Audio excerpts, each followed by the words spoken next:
CCXP. Sexta-feira, Caio Colletti, sua sexta tá boa? Tá ótima. Quanto mais cinema brasileiro, melhor. Voltamos pro cinema brasileiro. Voltamos pro cinema brasileiro, olha só que beleza, uma das grandes celebrações aqui esse ano. É a Gulani Filmes, porque eles estão lançando cena, todo mundo só fala disso. Não, porque as corridas são incríveis, a produção parece blockbuster, uma coisa incrível. E a gente vai trazer eles aqui para comentar um pouquinho sobre isso, sobre essa trajetória incrível, que obviamente pegou todo esse último quarto de século aí do cinema brasileiro desde a retomada. E tá produzindo, e tá prolífico, e tá em todos os cantos. Pô, às vezes a gente não presta atenção exatamente em quais produtoras estão fazendo o quê, mas, cara, eles têm um currículo que tem Sintonia, tem Que Horas Ela Volta, tem Bingo, é um baita do currículo, óbvio, lá atrás teve Bicho de Sete Cabeças, a gente já teve a Laís aqui, então é um currículo que tem muita coisa para falar e eles certamente estão por dentro de muita coisa que a gente pode perguntar para eles. É isso aí, a gente recebeu a Laís Bodansky aqui um pouco mais cedo, a diretora de O Bicho de Sete Cabeças. É um filme que foi lançado em 2001, que catapultou a trajetória do Rodrigo Santoro no cinema. É um dos filmes mais importantes aí dessa época da retomada. A gente vai ter o Auto da Compadecida, que estreou um ano antes, vai voltar ao cinema esse ano. Então parece que a gente está, agora que o cinema brasileiro está ganhando projeção de novo, a gente está entendendo isso como um grande ciclo aí, que teve o seu auge, e aí teve uma baixa e agora está voltando. É sempre uma coisa meio cíclica, né? É isso, e eu acho que, tipo, nesses momentos de auge de novo, que a gente vai recuperando a história, a gente vai vendo o que aconteceu, né? Então eu acho que essa oportunidade de conversar com os irmãos Gulani aqui vai ser incrível pra gente tentar tirar deles aí como que foi por dentro, por trás dos panos, por trás das cortinas dessa retomada. Vamos ver se tem história de bastidor aqui, hein? Vamos chamar, então, Fabiano e Caio Gulani!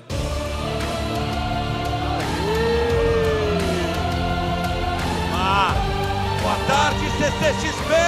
Viva! Fala, Caião, fala, Marcelo!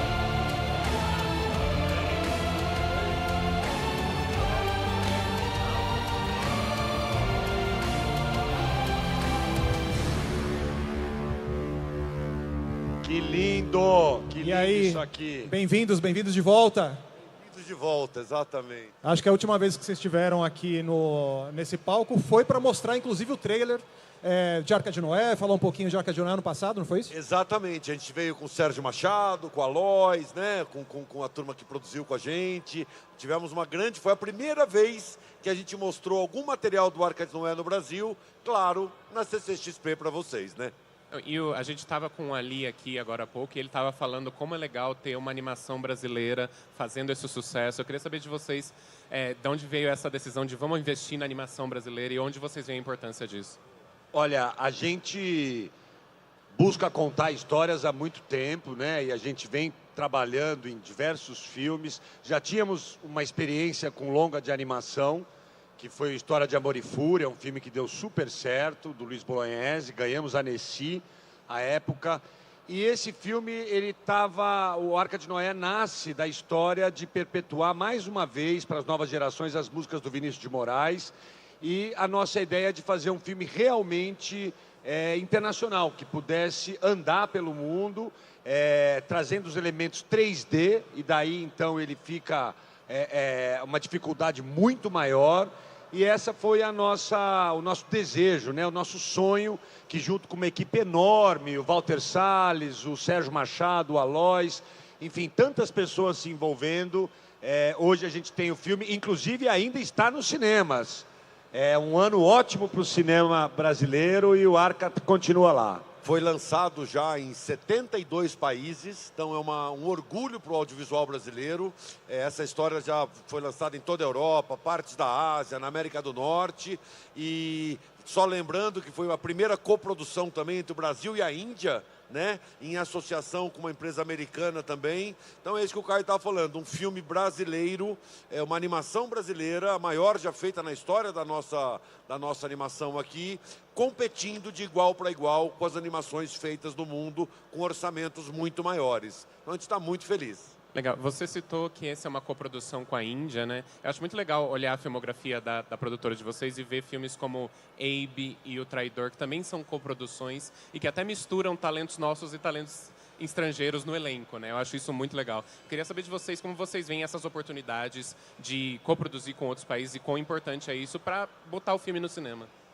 Olha, desde do dia 1 da Gulani, lá em 96, a gente funda a produtora em 96 e em 99 a gente lança o nosso primeiro filme, que é O Bicho de Sete Cabeças, que estávamos aqui com a Laís Bodansky agora há pouco, né? E já O Bicho já é uma coprodução internacional. O Bicho são 3 produtoras brasileiras e a fábrica Cinema da Benetton, na Itália, coproduzindo também. E o cinema, o audiovisual, é uma obra, é um tipo de produto que você faz uma vez e pode vender para muitos territórios diferentes. Pode vender para muitas mídias diferentes, para televisão, para plataforma, para o cinema e tal, né? Então, a gente entendendo isso, a gente falou, pô, o negócio do audiovisual se completa quando a gente vende no nosso mercado, que é o mercado doméstico brasileiro, mas quando a gente faz os nossos filmes também conquistarem o mundo. Então a Gulani, desde o dia 1 da Gulani, a gente tem um departamento internacional, a gente tem esse foco. Nos primeiros 10 anos, a gente trazia filmes internacionais para serem filmados no Brasil, o Belóquio, o Tabu, o Plastic City, o Terra Vermelha e tal, até a gente ficar mais sólido no mercado. E de 10 anos para cá, a gente tem feito ao contrário, a gente tem trazido países europeus e asiáticos para coproduzirem os filmes dos brasileiros. Então, super legal. Um outro aspecto muito legal da coprodução que a gente sempre busca é enfim, a pertinência de ser um filme feito entre alguns países, né? Muitas vezes a história do Belóquio, por exemplo, contar a história do Tomás Busqueta, ele veio para o Brasil, o personagem, na verdade, veio para cá. Uma história que foi o Jornal Nacional, não sei se vocês lembram quando anunciou a prisão dele. Enfim, então, são histórias que, de fato, têm um lugar cativo para os países envolvidos na coprodução.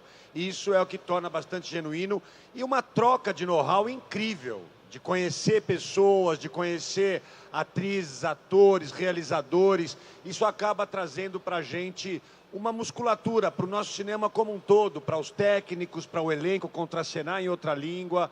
É realmente um passo que a gente entende como muito legal. E só completar, e uma coisa que faz parte dessa trajetória é um projeto de vida nosso que a gente tem conseguido, que é exportar o conteúdo audiovisual brasileiro para outros países. Então, talvez a Gulani hoje seja uma das maiores exportadoras de conteúdo audiovisual independente para fora do Brasil.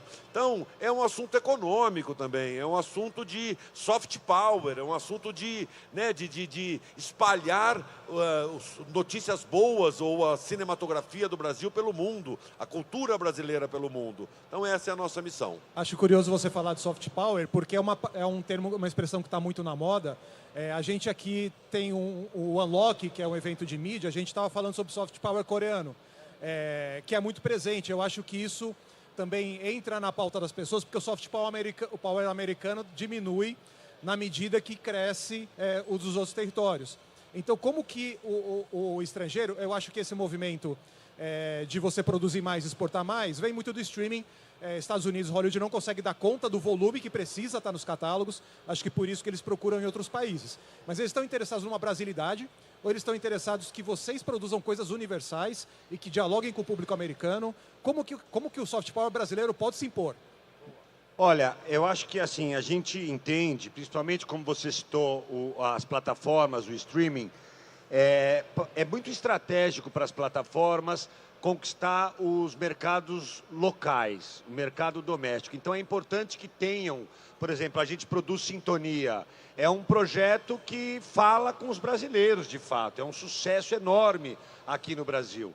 Nós já fizemos tantos outros para Star Plus, o Rei da TV, que também mostra o Brasil, e tantos outros. Então, eu acho que para essas empresas internacionais, elas precisam conquistar tanto o público do mercado doméstico, e a gente tem que lembrar que o Brasil é um dos grandes consumidores de audiovisual do mundo. Eu diria que, para as plataformas, nós estamos entre os 5 maiores territórios que consomem audiovisual. E a gente entende que a gente também precisa produzir o audiovisual em que o brasileiro consome. Agora, depois de tantos anos fazendo levando mesmo a cultura e o Brasil e o entretenimento para o Brasil e para o mundo, a gente chega num projeto como o Cena, que acaba que naturalmente tem uma trajetória global muito grande. Então a gente hoje, o Senna está em número 1 no Brasil, na plataforma Netflix, e agora vem subindo, está número 2 de língua não inglesa no mundo. Então é interessante, acho que isso é o soft power. De certa forma, o Ayrton Senna era o soft power daquela época, e assim a música, diversas coisas que levam o Brasil para fora. O nosso audiovisual acho que também tem essa função. Só completar o Caio, Marcelo, assim, sem dúvida, tudo que é feito em parcerias com as plataformas de streaming já nascem globais, né? Projetos que já nascem da Play em 190, 200 países. Mas antes das plataformas chegarem, na história da Gulani, a gente fez 58 filmes independentes, dos quais 25 são coproduções internacionais. Já desde o início dos anos 2000, ali, desde o Bicho, né, como a gente falou aqui, a gente já vem buscando esse mecanismo de fazer interessar aos compradores internacionais as obras cinematográficas brasileiras. Foi muito bom, o mercado recebe muito bem, os festivais de Cannes, de Veneza, de Berlim recebem muito bem a cinematografia brasileira, e depois da pandemia a gente sente que todos os outros mercados diminuíram um pouquinho, né? E agora a gente sente que esse ano especialmente o audiovisual brasileiro voltou a bombar no Brasil e no mundo, né? A gente está falando disso de internacionalização do cinema brasileiro desde o começo da tarde aqui. Eu acho muito interessante porque vocês produziram filmes como Babenco, Bingo, Que Horas Ela Volta, que foram selecionados para nos representar no Oscar. Eu queria saber de vocês que estão aí por trás das cortinas disso tudo, como é essa coisa da campanha e como é tentar chegar lá e qual a importância disso também para vocês. Boa. Bom, em primeiro lugar, eu acho que a gente tem que saudar aqui o Ainda Estou Aqui, filme de Walter Salles com Nanda Torres e grande elenco, porque nós estamos numa corrida pelo Oscar, é muito legal. Dessa vez não é um projeto da Gulani, mas de muita gente querida, muita gente talentosa.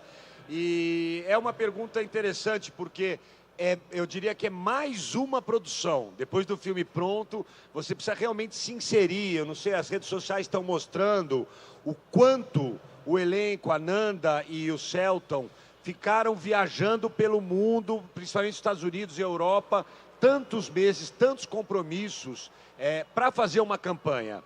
E acho que é interessante notar, né, por exemplo, as redes sociais dentro da campanha, que é uma parte da campanha, porque a campanha consiste em eventos, em se fazer presente nas prévias ao Oscar, mas quando a gente vê aquele post, acho que vocês devem, da Nanda, que tinha um post lá que as outras colegas atrizes... Da academia, né? Da academia do Oscar, e o post dela hoje está em 2.800.000 likes. A nossa atriz não tem outra atriz global com tanto like. Então, quer dizer, acho que tudo isso faz parte da campanha, e eu diria que tudo isso tem a ver, inclusive, com um evento desse tamanho, com a CCXP, com o interesse que o Brasil consegue despertar. E acho que é... Não, só também complementando, acho que tem 3 palavras que o mundo inteiro conhece, né? Coca-Cola, Oscar e deve ter alguma outra aí, né? Porque Amazônia, sei lá, mas Coca-Cola e Oscar é impressionante. Que assim, você fala que você foi para Veneza, para Berlim, para Cannes, a pessoa, legal, legal. Agora, você fala do Oscar, todo mundo sabe o que é, todo mundo se interessa e tal, né? Hoje, no Brasil, o último filme que foi selecionado, que está no shortlist do Oscar oficialmente, é um filme de 2008, que é o ano que meus pais saíram de férias, do Cau Hamburger, que nós tivemos a honra de produzir. Então, esse foi a última corrida brasileira que chegou lá. Que foi realmente selecionado entre o shortlist, entre os 9, né? Infelizmente não ficou nos nominados, entre os 5, mas foi uma campanha incrível. E aí muitas outras campanhas a gente fez, a gente teve muita chance com o Que Horas Ela Volta, tanto para a atriz, para a Regina Casé, quanto para o filme. Tivemos muito perto também com Uma História de Amor e Fúria, do Luiz Bolognese, que depois de ganhar o Festival de Annecy, que é o Festival de Cannes da animação, a gente quase emplaca ele na categoria animação. E O Menino e o Mundo, que não é nosso, mas que teve concorrendo... O Menino e o Mundo e o Democracia em Vertigem, 2 que entraram na categoria documentário e na categoria animação. Mas o que eu ia falar, então a gente tem realmente costume de fazer essa corrida. Falta de forma muito estrutural, recursos para os filmes brasileiros estruturarem essa campanha. Então, os filmes italianos, alemães, franceses vêm com um apoio financeiro, um apoio logístico, um apoio... Porque o que é a campanha? É viagem, é hotel, é avião, é translado, é assessor de imprensa, é anúncio, é evento, é cabine, convidados, mailing, RSVP, tudo isso custa. Né? Então, aqui no Brasil, a gente faz campanhas, sei lá, com 80, 100 mil dólares e vem os alemães, os franceses e fazem com 1,5 milhão de euros. Então, eu acho que essa corrida para o Oscar precisa ser mais abraçada pelo Estado brasileiro, pelos meios de comunicação brasileiros, sabe? Tem que ser uma campanha não só do filme, da produtora e do distribuidor, mas tem que ser uma campanha do Brasil inteiro. A gente vai fazer acontecer pelos internautas, vai rolar pelos internautas. Ó, Caio Fabiano, muito obrigado pela presença aqui, galera. Massa, obrigado a você. Os irmãos Gulani aqui, um prazer ter vocês sempre aqui. Bora ver o que tá rolando nessa CCXP.